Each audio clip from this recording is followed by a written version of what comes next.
Okay, we are back with Junie B. Jones and the Mushy Gushy Valentine. We are on chapter 3, Picking Out Valentines.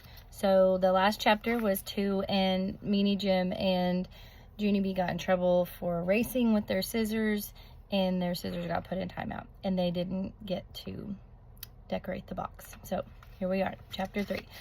The Valentine's box turned out very beautiful. After it was finished, Mrs. passed out lists for us to take home.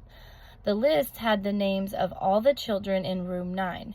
There are 18 children in our class, said Mrs., so that means that everyone needs to bring 18 valentines.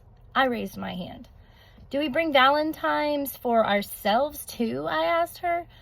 Well, no, she said. I mean, there's no rule against it, I suppose, but valentines are really supposed to be given to others. She thought for a second. Oops, I guess that means I made a mistake, doesn't it? She said. Since you won't be bringing in cards for yourselves, you will only need to bring in 17 valentines. I raised up my hand again. Yeah, only what if we also want to bring a valentine for you, Mrs.? I asked. Mrs. raised her eyebrows. Well, then you would be back up to 18 again, wouldn't you? She said. 17 plus 1 equals 18. I tapped on my chin. Yeah, only what if there's people in here who don't actually like that much? Do we have to bring them a valentine too? Yes, Junie B, she said. Of course you do.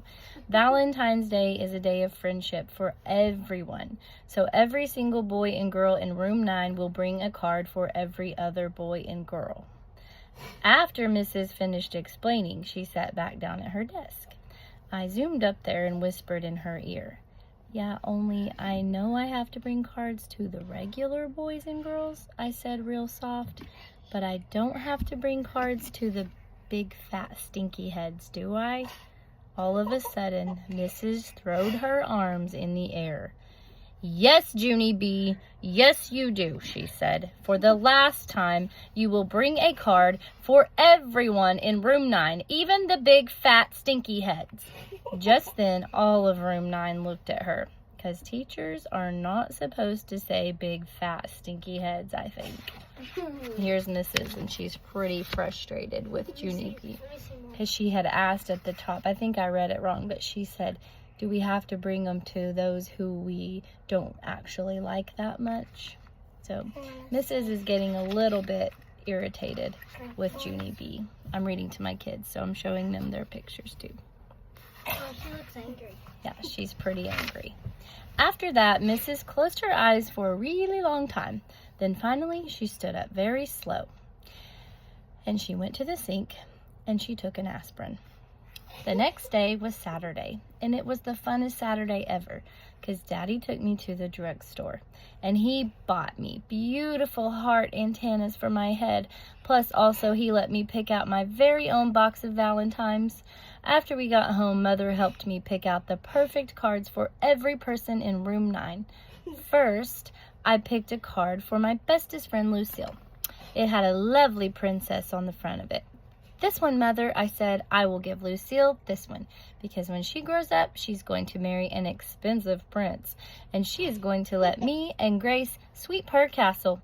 Plus, also, we will get to wear her raggedy, used-up gowns. Mother just looked and looked at me. Lucille is a regular saint, she said, very quiet. I know it, I said. Me and Grace are lucky to have her. After that, I found the perfect card for Grace, too. It had 2 running shoes on the front of it. Mother read me the words. It said, Valentine, you and I make the perfect pair. We do, Mother. Me and that Grace, we do make the perfect pair. Because Grace can beat me at running, and I can beat Grace at lots of other stuff, probably. Only I haven't actually found anything out yet, but... After that, I picked out special cards for all of the other children in room 9. Every time I picked out a valentine, my mom crossed a name off the list. Finally, there was only one name left. Jim, said Mother. You still need to pick a card for Jim. I did a big sigh, because I didn't even want to give that guy one, of course. I looked all through my box of Valentines. Then all of a sudden, I saw a card with a funny skunk on the front. That one, I said. I'm sending that one to Jim. That one. Mother shook her head. I don't know, Junie B, she said. A picture of a skunk just doesn't seem very nice. I put it in the envelope. It's perfect, I said, because neither is Jim.